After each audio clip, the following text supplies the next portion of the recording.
Hi, it's Tim from Toy Tinker Tim, and this episode I'm doing kind of a two-in-one. I'm going to show first and talk a little bit about these Mego superhero figures that I had since I was a kid.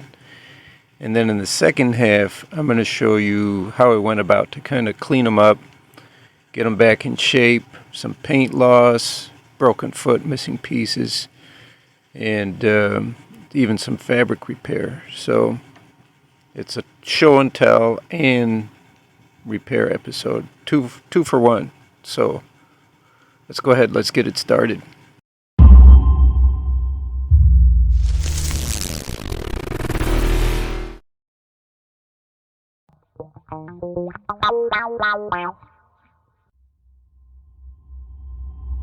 My Mego figures, for the most part, came from a Ben Franklin store that was near my house at the time in Chicago Heights, Illinois. It was from Olympia Plaza. These comic book ad type catalogs were great to get in the mail. It was like going through a Christmas catalog, thinking about all the fun you'd have if you had these toys. So Mego in the 70's, kind of like apple pie in the USA here. It's just a big part of that. They're world's greatest superhero 8-inch figures. That was such a great pairing. And with Mego now really being sold as adult collector's items, I guess it was a great time to be a kid, to have cool toys like this that were meant to be played with. Iron Man, one of my original figures I've hung on to from childhood.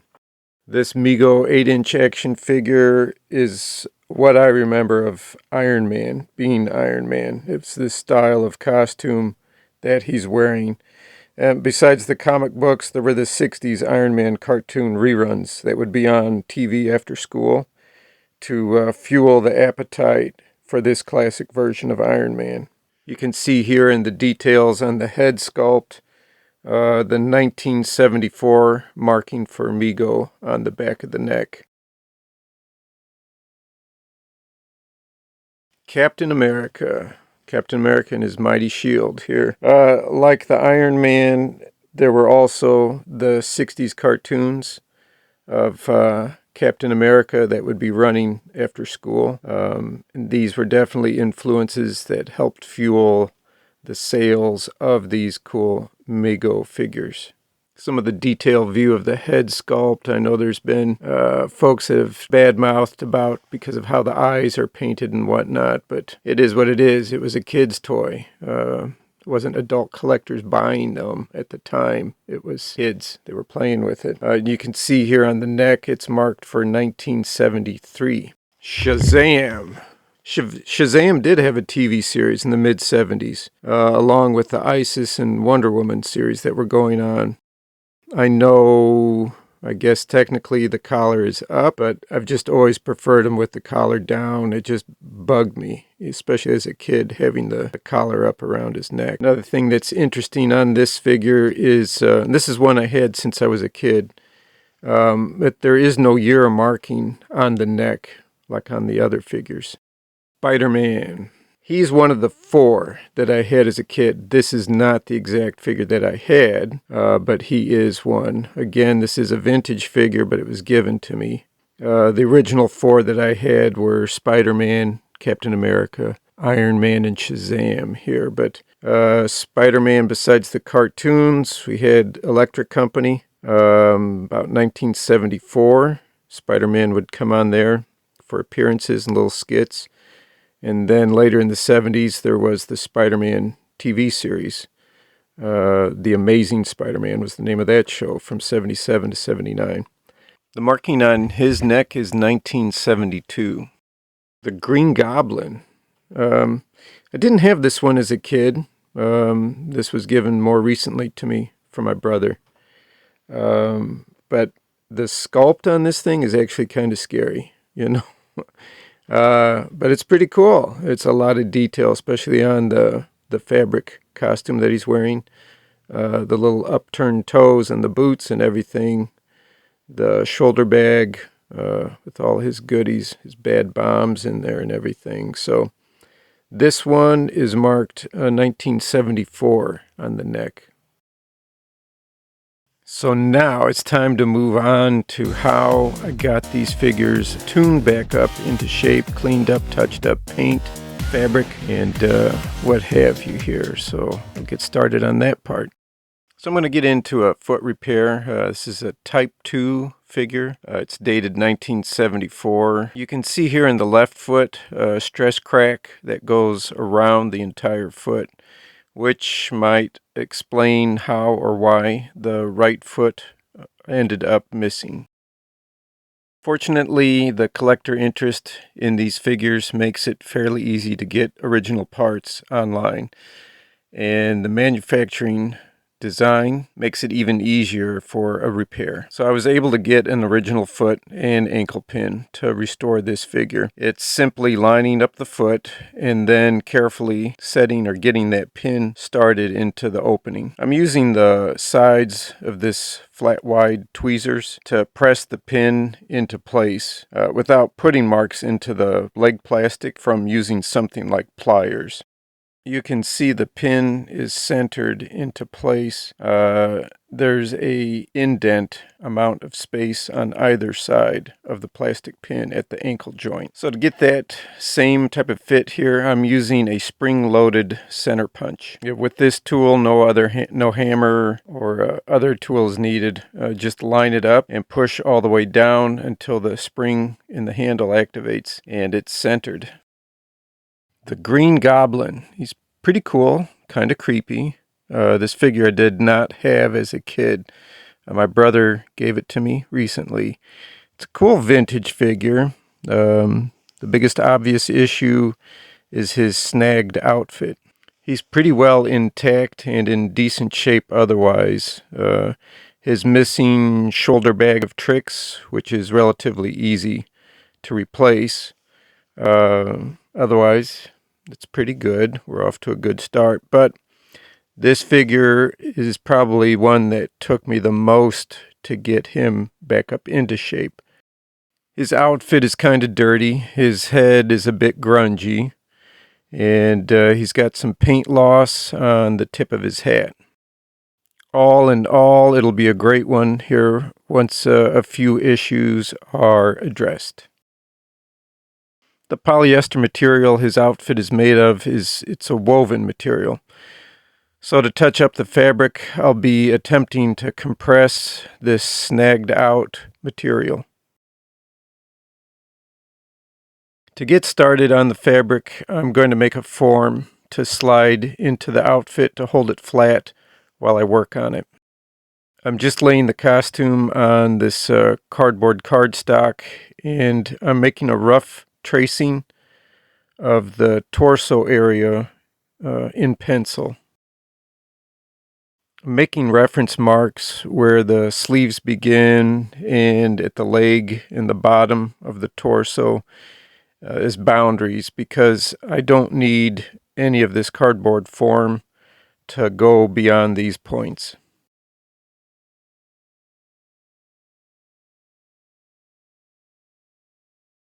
Now just a quick cutout with some scissors, and then I'm going to slide this form into the outfit through the unbuttoned back.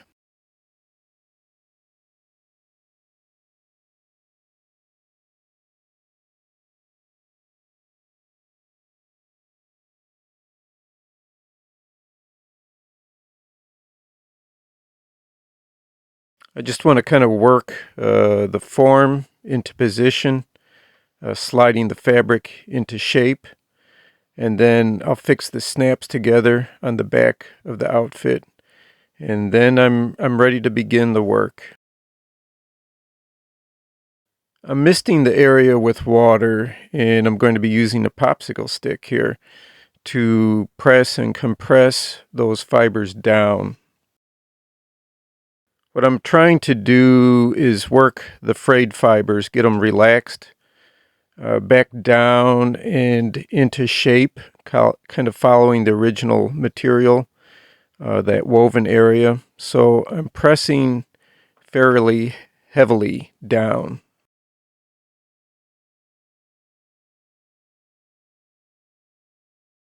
Just kind of looking and seeing here, just with the pressure and the moisture on the material, It's looking better, so I'm a little more hopeful.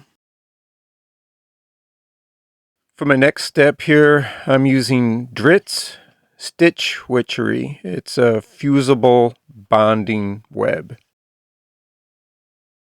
What you do is iron the area with steam where this is applied, and it fuses with fabric to create a bond. I want that fusing nature of this. I want it to bond to the snag area, but not to anything else. So what I'm trying is using parchment paper here that I'll be placing between cardboard and the bonding web.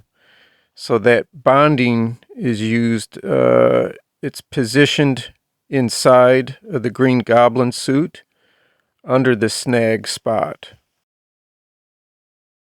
And I'm using the fusible bonding web to hold that snagged out fibers down and together.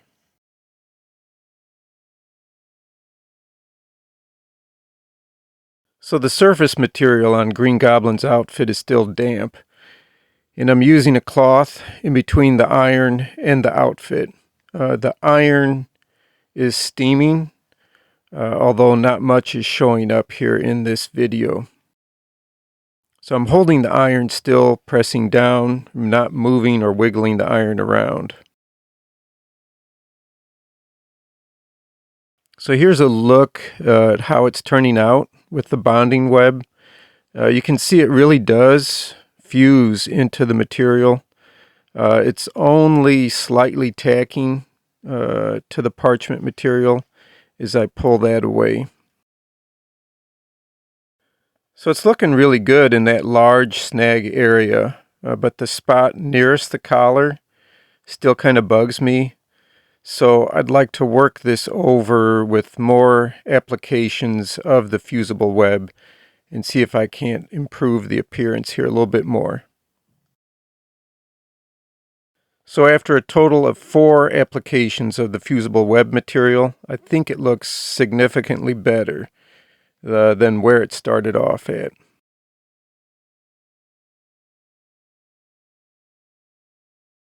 Since the Green Goblin is stripped down for this process, I thought it'd be good to just check out how this whole figure is cast in a green plastic material, not just a torso area, where I've seen some of the Mego figures being in a color, and then the limbs in a flesh. Hands, like gloved, are cast in a different color too, but the whole figure, other than his hands, are in the green plastic. I've also tightened up the snaps with a little sewing, and I think the outfit will look great once it's back on the figure. Now that the outfit is mended, I'm going to address cleaning up this grinning Green Goblin's head sculpt, checking out the paint scuffs on the end of his cap here. Between all the dirt and the grunge, I'm going to need to clean his head up before I can do touch-up on the paint loss, so I can tell better what is my actual color that I'm trying to match. So I'm misting his head with some mean green super strength cleaner and using a soft bristle brush to work off the grunge in those crevices of his face and the surface of his cap.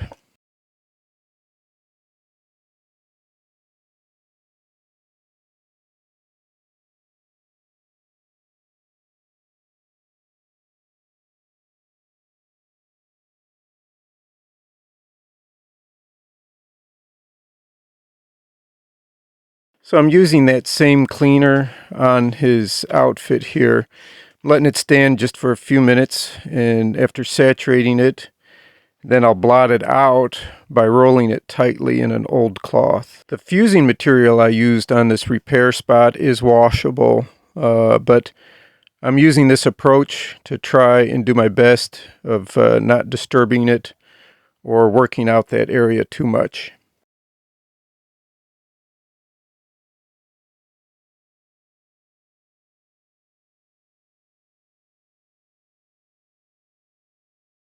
While it's still damp, I'm soaking it down with a spray of water this time, and then rolling it up and squeezing it to rinse the chemicals out. I'll let the outfit air dry and give our green Goblin's head a good water rinse as well, and let that dry off good here before moving on to the paint touch-up. So getting into the paint touch-up, and I'm using acrylics for all these. Surprisingly, there's not a lot to mix. For my base, I'm using a matte gel, and then adding ultramarine blue, some cadmium red deep hue, and titanium white. It's red paint on my thumb, by the way. I mix with the gel the white paint as my base, alternating adding the blue and the red just to get a visual match.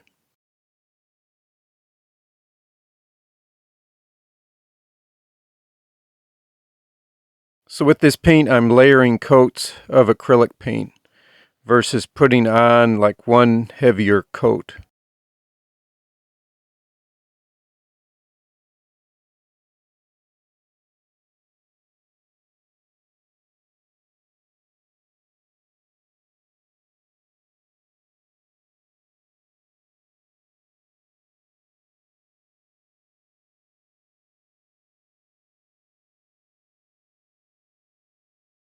Give it enough time to dry well between the coats.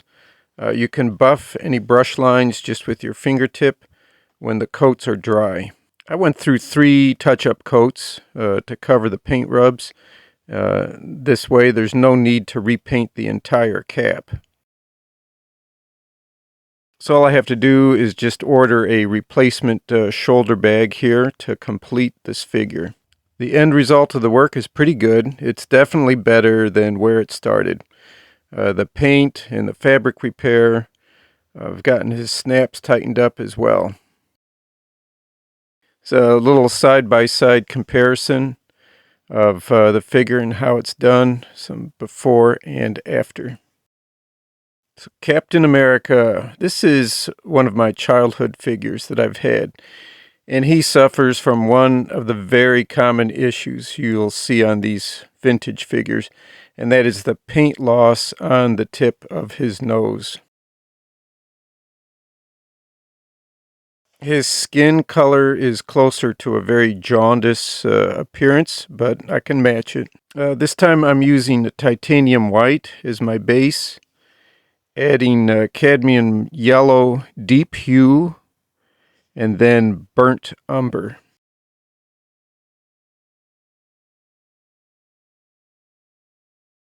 Like the Green Goblin approach, it's thin, multiple coats, versus a thick glob. It's what works and looks the best. Again, here I've ordered a replacement star decal for his uniform, but somewhere along the years his shield has gone missing. I picked up a base shield here and wanted to make my own decal. I could buy one, but I wanted it to look a little older to fit in with the figure, not so shiny new looking. So I created this graphic in Affinity Photo based on images of original decals from vintage shields. So this is just inkjet printed on standard paper. You can't see it so clearly here yet, but there is a yellowed like image layer that I put over the artwork in the program just to tone down the whites when it prints out this way. This is a block of paraffin wax, and I'm rubbing this over the image, going in alternate directions here, so building that up a layer.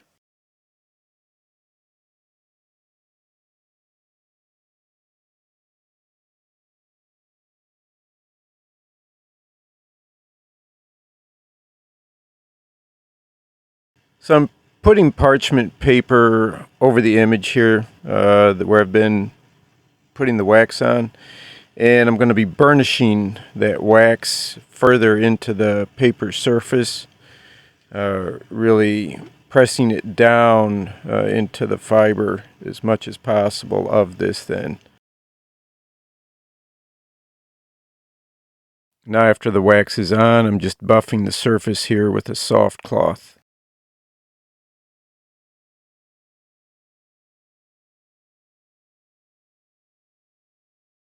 There's been a recent resurgence in this line of the world's greatest superheroes from Mego. It's kind of hard to imagine, but it's their 50th anniversary. It's kind of strange, when I think about that. But yeah, I was a fairly little kid when these came out. But yeah, 50th anniversary, at least of when the line had launched there. So it's pretty cool. It's it was cool then, and it's still cool now. It's a neat line. I've made a rough cutout because the exact trim will be done once it's attached to the shield. There are 3 cuts in the shield decals when they were made originally to help them conform to that curved surface of the shield. This sketch here, I'm showing where the approximate locations were for those cuts, and those are made going up to the inner blue circle.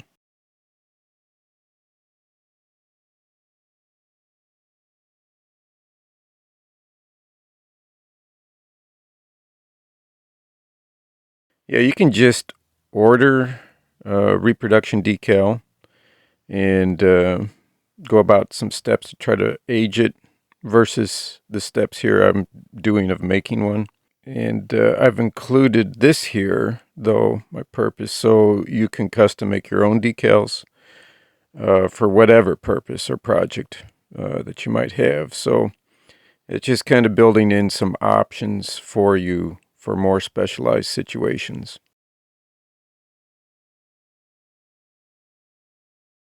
So the back of the artwork I've sprayed with just a basic adhesive, and I've made the final trim to fit after it's attached to the shield.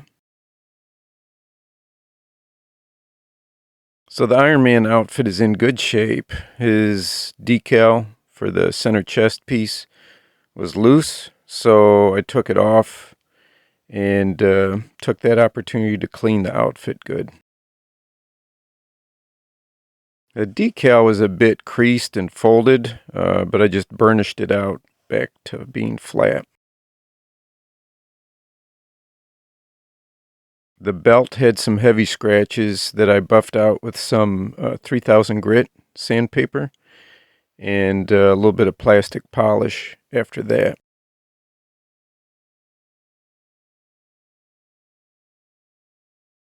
Shazam, here he got his reproduction lightning bolt and a reproduction cape. This cape had white elastic, so to get it looking closer to the original, I just used a yellow highlighter on the elastic this time.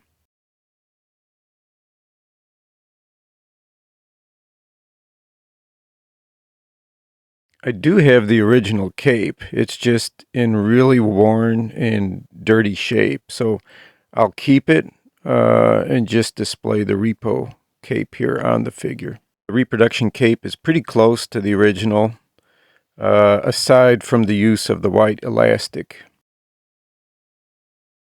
The biggest difference in these is in the weight of the material used. The original cape has a much thicker material, and because of that, it is not so transparent.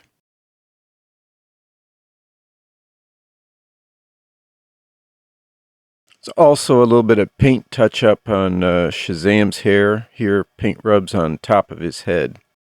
So Mego's world's greatest superhero line had the most activity between 72 and 74 with characters coming in.